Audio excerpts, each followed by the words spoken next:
Don't blink, it's your boy. Welcome to the Real Content of the Show. Today is the 25th of August. It is a beautiful day outside. The weather is phenomenal. This 7 days, so a week before the biggest change in the channel yet. I'm excited. Today's subject is quite simple. We're extremely thinkative. I did 2 videos before. Those 2 videos, the second video came from the first, and the third video, which we're doing right now, came from the second video. So the video that we're thinking about is the first. Okay, so I think we have to have this method of madness. So the first video was with the result of our past, with the genesis of our future. Right, pretty simple. Second one was imbalance, like overthinking, acting. You're more of a thinker than an actor, not an actor, but a doer. You're more of a thinker than a doer. And there's a reason for that. The third one is, should I believe the knowledge that I know? And this one is a bit more, again, we're diving in neo-psychology, which is not necessarily psychologic, that stem from Freud, or Freud, what is his name, the guy who was sleeping with his daughter? I don't know, what's fucked up though. Yeah, Freud. I think it's Freud, but I'm not sure. I knew he was German, but still. Yeah, so this is what we're being taught in school. Psychology is one of those wonderful subjects where it's constantly evolving, you know? And when you look at it, medicine has constantly evolved, dentists have constantly evolved, oculists have constantly evolved, people that are doctors of the eye, rhinoplasty has constantly evolved. The fact that there's still evolution to something that is akin to physical is great, but I think there hasn't been a bound of a new thing in psychology, right? And it's beautiful because the subject of that day is that, should I believe in what I know, or should I be aware? Should be open to learning more. You know what you're saying. You should believe what you're saying, what you're thinking. Of course, it's what you're thinking. There's a reason you think that, and you're completely right.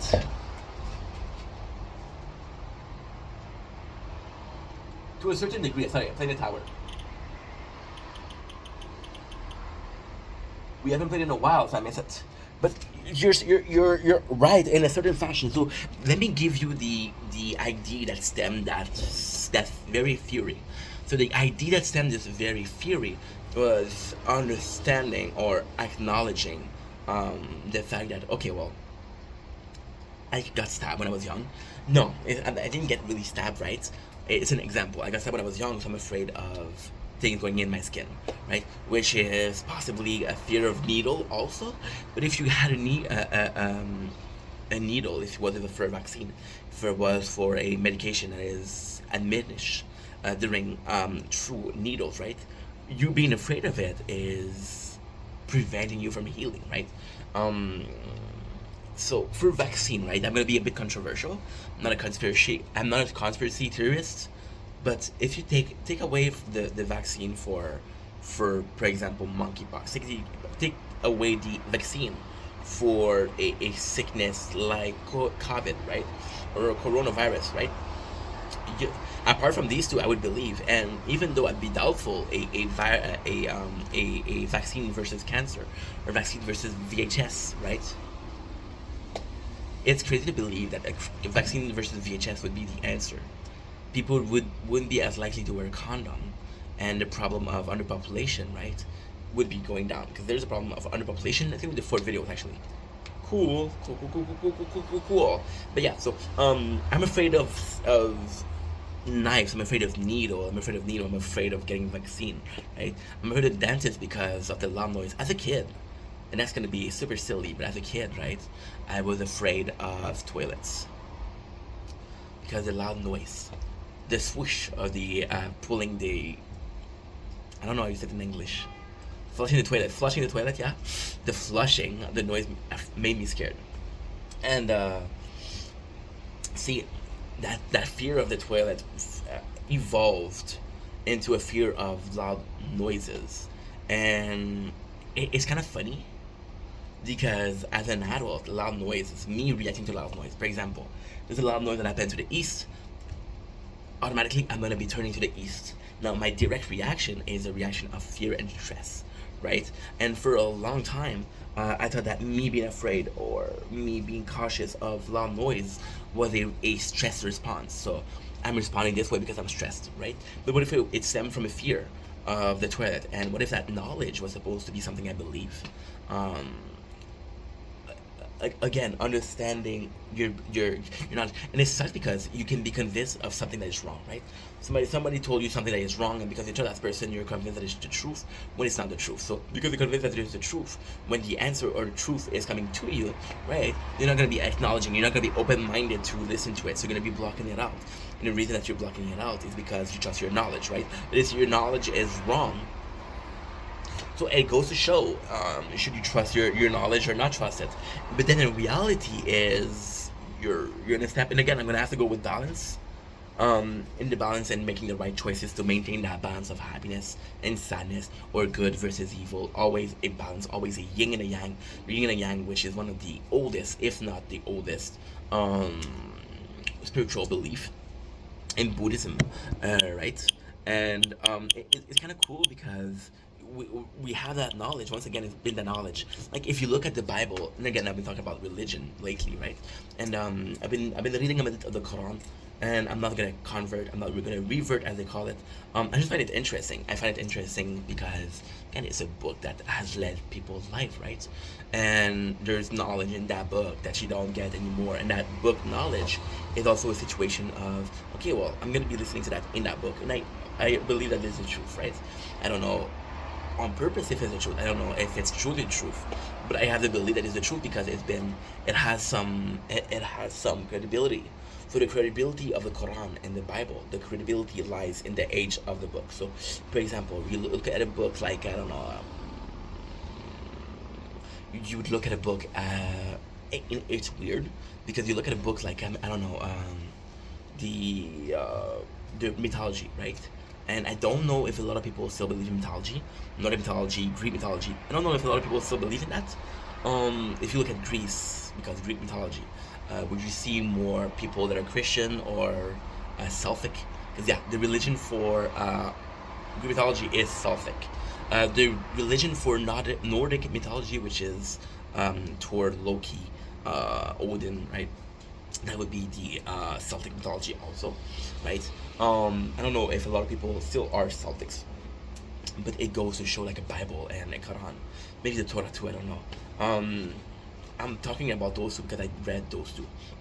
The Quran has been a book that has been millennium old, and the fact that it's still something that is relevant today does give it credibility, right? And it goes to show again who is teaching you. So, for example, my father, my mom's gonna tell me something, and because it's my mom, I'm more inclined to believe in what you're saying because again, it's my mom and I love her and I trust her, you know. However, if the neighbor was telling me something, would I believe the neighbor? I don't know. I don't know.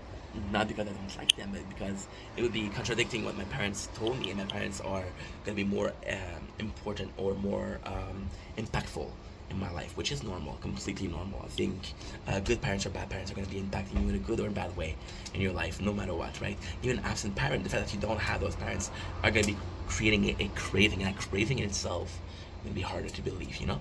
So, that being said, it is also weird, but it's weird in itself because how can I put this into words?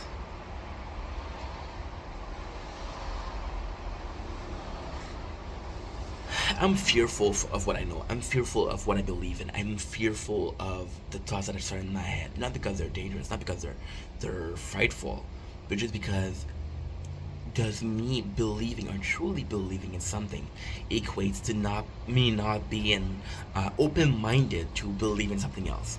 So, for example, what if something happened tomorrow? And again, you have to believe in fate. You have to believe in destiny. You have to believe in a one true answer. And that one true answer is kind of scary in itself because, for example, tomorrow I have to go to the grocery store, right? And because I have to go to the grocery store, I'm going to listen to a podcast. And because of that podcast, I was meant to listen to a podcast, and that podcast was going to be revealing information. It's going to be helpful to my life. But that podcast is going to give me information that goes against what I believe beforehand. So because that podcast was meant for me to listen to, that knowledge was meant for me to learn, to understand, to acknowledge, and to adopt. because I wasn't able, or I wasn't open-minded enough to choose to listen to it, right? I'm not gonna be able to listen to something I need to learn. But however, if that podcast information went completely against something I believed since I was a kid, it's being open-minded. It's understanding, and probably something that was the worst thing in human history. That's another, like, almost religious thought, but Tower of Babel. So the Tower of Babel was people, human mortals, were afraid, or were tired of the God treatment. The God, they didn't treat them well. So people construct this Tower of Babel. The very concept of the Tower of Babel was to go higher and higher and higher and higher until we reach the realm of gods. And when we reach the realm of God, we could wage war. So the gods would see that and say, hey, we got a simple solution to stop you. And they created different breaks, and they created different language, right? That is the curse of Babel. So because of that, we're separated. I strongly believe that the answer to life, the answer to so many subjects, so many important questions, lies in a question or a answer we already found. And because it lies in an answer or a question that we already found, see, for example, we were talking about religion before. You guys are gonna ask me, are you more Bible, are you more Quran? I'm not. I believe in a simple God, and I know the answer, and I truly believe the answer lies in readings or similarities between the Quran and the Bible and the Torah, and the Buddhism and the teaching of Hinduism and the teaching of Celtic belief, of course. The answer lies in every single religion, but because we're too waging war, we're not able to see it. And even though see, what I'm afraid of, why also this video is important, is because you see dictatorship, you're seeing people like in North Korea. And again, it's not my place to talk about it, it's not my place to make a statement out of it, but it's with fuck it. If you see places like North Korea, they have this belief that the one ruler, which is Kim Jong-un, is a supreme leader, right? He's like a god, because he's like a god, everything that he says goes. But if they knew about the rest of the world, they know that it's not a god, right? He is a normal person.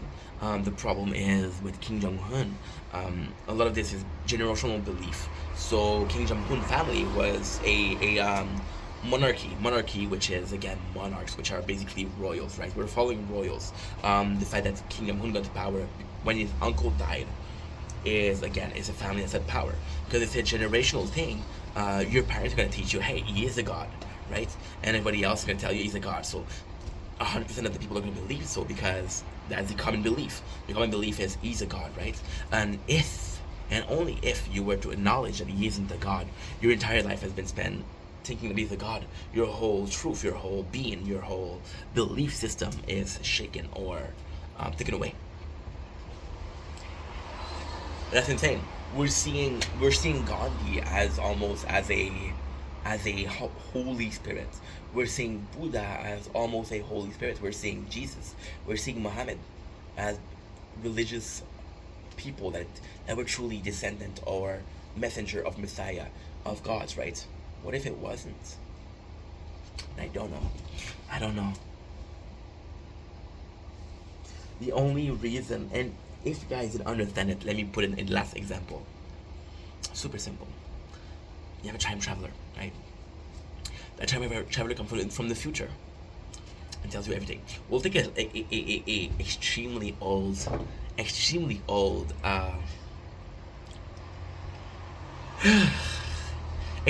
concept. We'll take Terminator.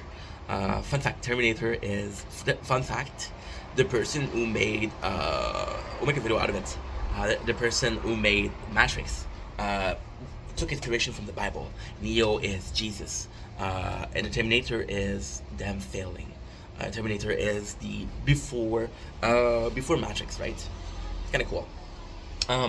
So if a time traveler would tell you from the future, it would come to challenge every one of your belief. You're supposed to believe him. You're supposed to believe him because he's come from the future. I just don't know. It goes to show, right? Anywho, that I love you. Take it easy. Peace.